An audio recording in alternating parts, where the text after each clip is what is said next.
तो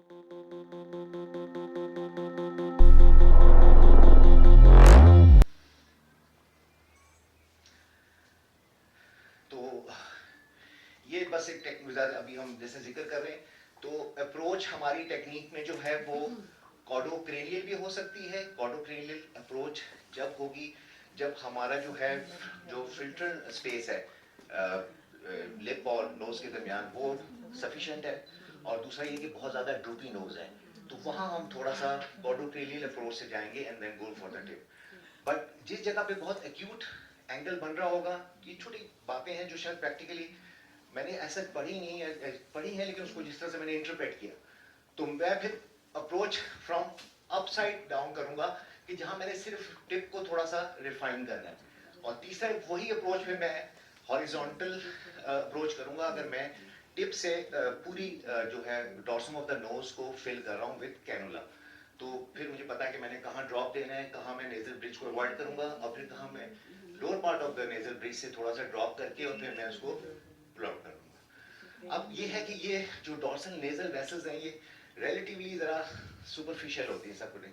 तो क्या जहन में आता है सबसे पहले जो खासतौर पे बिगनर्स हैं, या बिगनर्स क्या, everybody wants to be safe, तो try to be supra periosteal supra chondrial, और डीप अप्रोच रखें, और सेंटर ऑफ द नोज तो is the safest part to play with. और उसमें फिर जिस तरह अभी टेक्निक्स हम थोड़ा सा आगे वक्त के साथ, जैसे मैंने कहा कि मैं थोड़ा सा आगे पीछे उसको डिफाइन करता जाऊंगा जैसे जैसे चीज में जहन में आती है।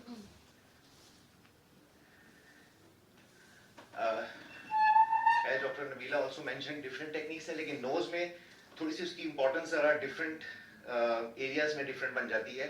जैसे अगर हम लीनियर थ्रेडिंग के लिए जाएंगे तो वहाँ ये कि हमें थोड़ा सा नोज में वॉल्यूम ज़्यादा चाहिए। हम एलिकॉर्ड्स या ड्रॉप टेक्निक से नहीं जा रहे, हम चाहते हैं कि यहाँ से हमने जस्ट लिटिल अबव द प्रोसेरस हमने थोड़ा सा एंट्री पॉइंट किया है, और अब हमने थोड़ा सा ड्रॉपलेट रेडिक्स में दिया है, और फिर हम आगे अप्रोच कर रहे हैं टूवर्ड्स द नेजल ब्रिज। तो वहाँ हम लीनियर थ्रेडिंग के थ्रू कर सकते हैं रिट्रोग्रेड मैनर में। और लेकिन ये साइड में देखना है कि अगर ये जैसे हमारा नेजल पार्ट है और हम ये फिल कर रहे हैं, तो यहाँ साइड पे बहुत ज़्यादा कॉन्केविटी ना हो। प्रॉब्लम ये होती है नोज में कि अगर आप हर की शेप देखें, every patient even of same age same gender, तो बहुत वेरिएशन बहुत है। कॉन्केव है या यहाँ से हम्प है, नेजल टिप अगर ठीक है तो सेंटर से ग्रूव बना हुआ है, वो हेरिडिटी तौर पे उसके, तो उन तमाम करेक्शंस को आपने पेशेंट के साथ डिस्कस भी करना है।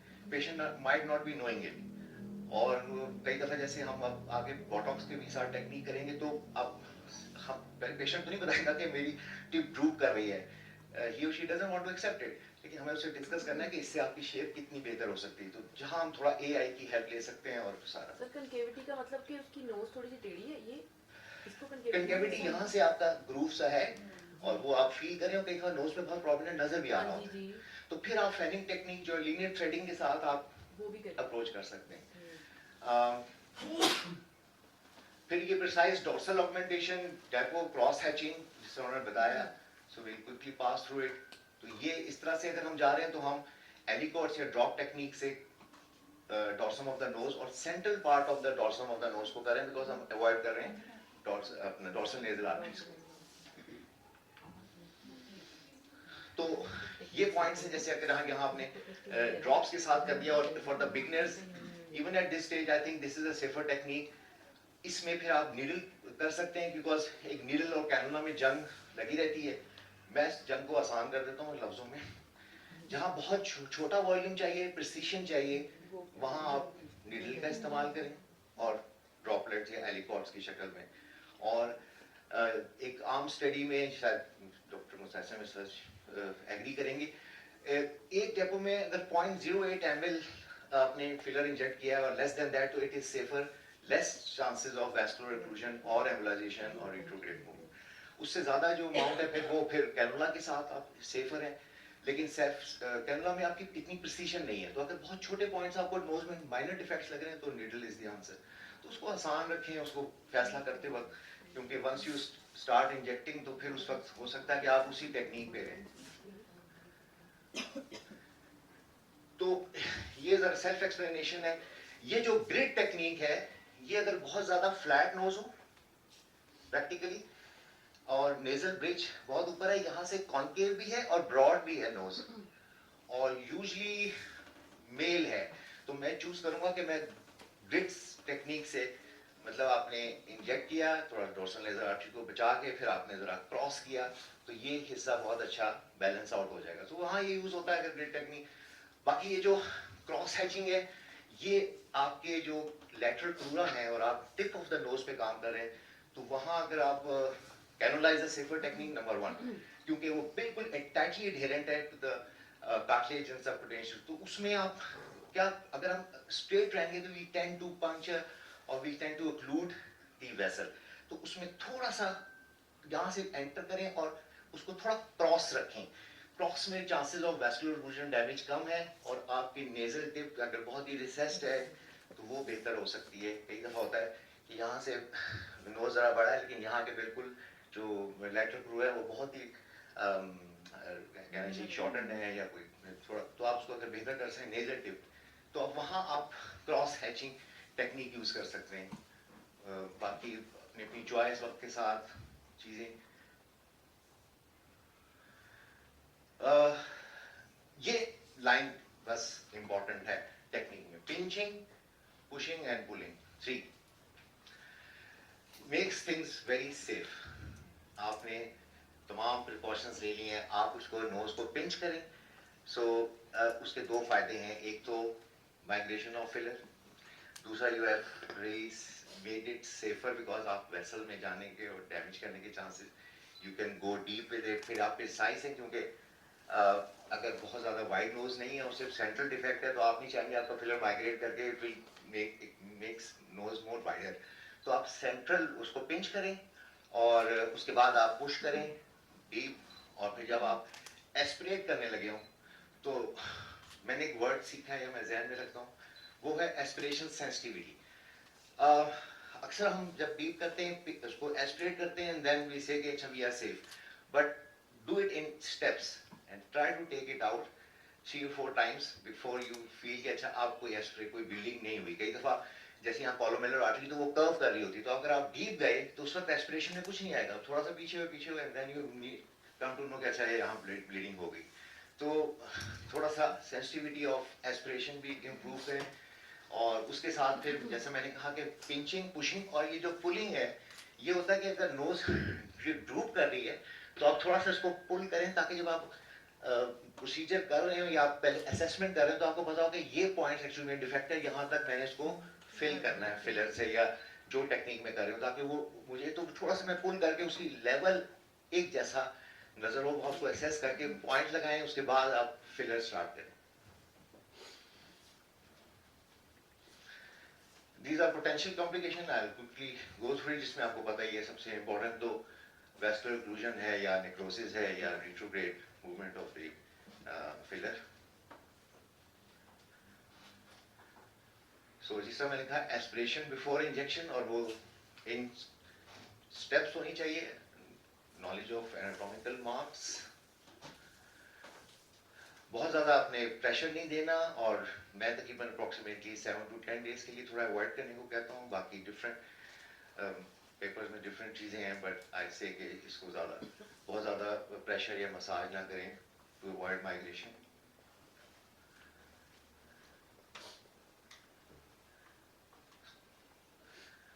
अब जैसा लिक्विड मैनिटोप्लास्टी का हिस्सा है, तो मैं बोटॉक्स पे क्विकली टेक्निक पे, ताकि ज़रा टाइम शॉर्ट है, you all must be exhausted, तो हमें सब मैकेनिज्म पता है।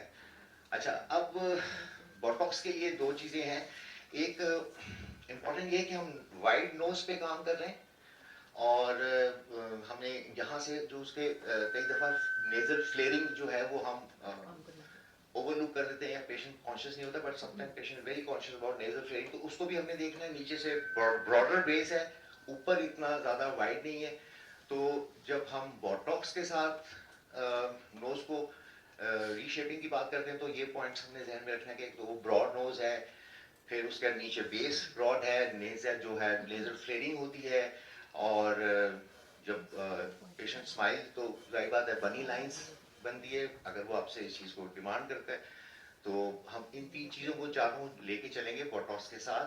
तो ये हमारे टारगेट भी होंगे कि हम सूदिंग द बनी lines, correcting the asymmetry, nasal flaring और nasal tip.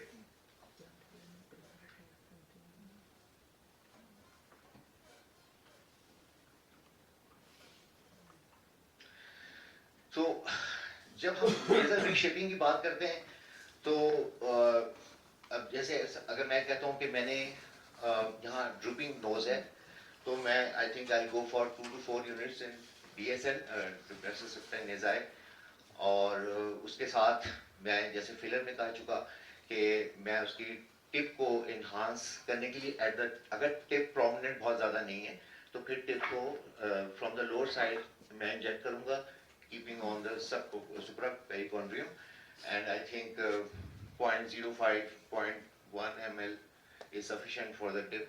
और यहाँ से अगर आप रिलैक्स करेंगे DSN का फंक्शन तो ऑब्वियसली नेजल टिप जो है वो इम्प्रूव करेगी, तो वो ऊपर होगी. तो वो आप एग्जैक्टली मसल के बेली में आपने इंजेक्ट करना है. I think 2 to 4 units sufficient. Nasalis muscle का ये है कि जब आप अक्सर नेज़ालिस मसल करते हैं तो एक छोटा प्रैक्टिकल पॉइंट होता है कि अक्सर हम रिंकल्स को फोकस करते हैं बिगिनर्स में ना, कि आपने स्माइल किया तो आपके जहाँ रिंकल सबसे ज़्यादा हैं वहाँ आपने मसल को इंजेक्ट किया, विच इज़ एक्चुअली रॉन्ग. उससे आप 3-4 मिलीमीटर डाउन, क्योंकि मेन बैली मसल जो है वो lateral part of the nasal bone पे है, तो वो थोड़ा सा उसे नीचे इंजेक्ट करें rather than going for the wrinkles. दूसरी बात ये कि अगर मैंने नेज़ालिस को वाइडन नोज के लिए इंजेक्ट किया तो हो सकता है कि after 4-5 days patient comes up कि अभी भी मुझे सेटिस्फेक्शन नहीं, मुझे लगता है कि ये मसल हाइपर एक्टिव है. इन दैट केस आप देखेंगे कि अक्सर जब पेशेंट बहुत जोर से स्माइल करता है तो आपके प्रोसेरिस मसल भी इन्वॉल्व होता है, तो आप you can inject like 2 to 4 units in procerus in that case, अगर हम सिर्फ नोज टिप के लिए फोकस कर रहे हैं. और दूसरा ये है कि जो हमारा एलिक निजाई मसल है, लिवेटर सुपरियोरिस एलिक निजाई, वो अगर हम मीडियल कैंसर से लाइन ड्रॉ करें और lateral part of the nasal bone और नेजल ब्रिज से इसको क्रॉस लाइन करें तो अप्रोक्सीमेटली नेजल बोन से कोई 3-4 मिलीमीटर लेटरल आप 1 यूनिट इंजेक्ट करें, and that gives excellent result regarding the बनी लाइन. और आपके नोज को ऑब्वियसली नेज़ालिस को आपने इंजेक्ट किया है विद 2 to 4 यूनिट्स, तो ईस्ट साइड, तो आपकी अगर ब्रॉडर नोज लग रही है तो that would help along with you have worked on the tip also, जो हम आगे आएंगे नेजल फ्लेयरिंग पे. अच्छा, अब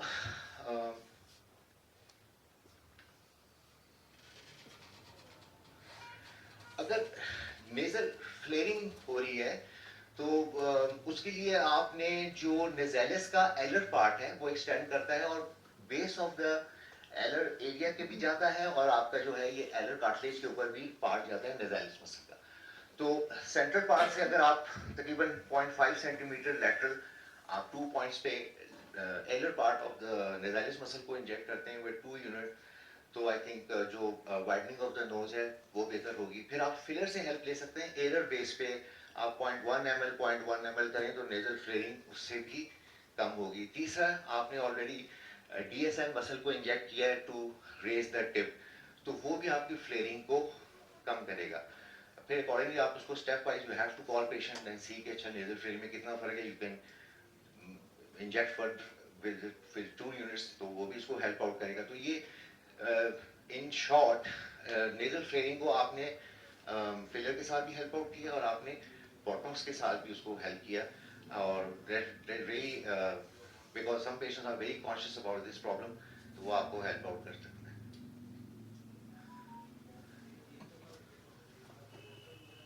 quickly go through few of the limitations.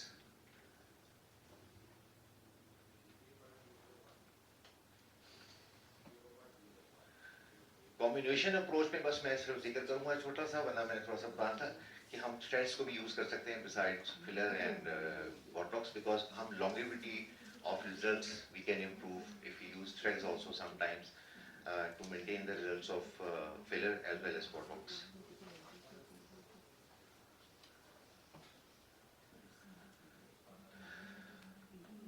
अब हम थोड़ा सा हैंड रिजुविनेशन का वो मुझे तीसरा टॉपिक है. सर वो सिर्फ आप दिखा दें कोई यानी हाँ, ऐसे हाँ। point, सबकुटेनियस जो है ना, फैट उसको लॉस करें। होता है सबसे पहले। बस मैं अगर इसमें सर इसको तो हम जो पहले मुझे वैदिक प्रोसेस क्योंकि सब डिस्कस कर चुके हाँ, हैं। बस मुझे ये इम्पोर्टेंट होता है कि आपको Fat लैंडमार्क्स पता हो कि आपने हैंड हाँ। को जी सर। एनेस्थेटाइज कैसे करना है। तो पामालिस लॉन्गस और कार्पाई रेडियलिस के दरमियान आपने जो मीडियन है उसको आपने हिट करना है। फिर स्टाइलॉइड प्रोसेस से आप इंजेक्ट करना शुरू करें तो आप डॉर्सल ऑफ द हैंड को बहुत अच्छा इंजेक्ट कर सकते हैं।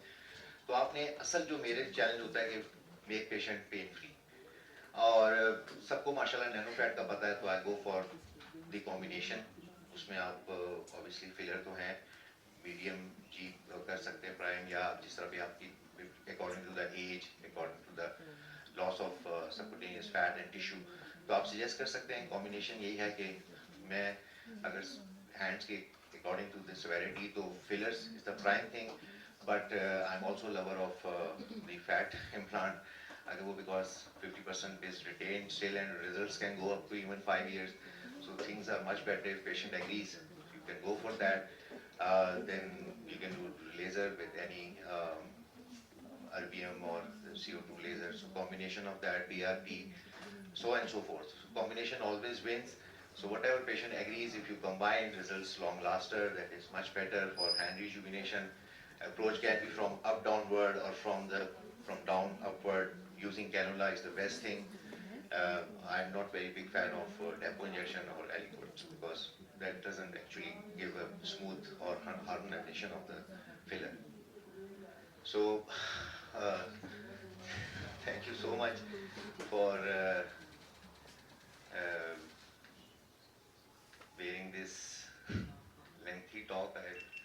This is just a difference I want to show because something which you keep in mind, what to prefer and what to not. So ultimately, if patient agrees, obviously I'll go for fat transfer, much better than filler, and maybe cost effective also in that respect. So just concluding my talk, and I hope I have tried to make you understand, but still, you're more than welcome to ask me questions.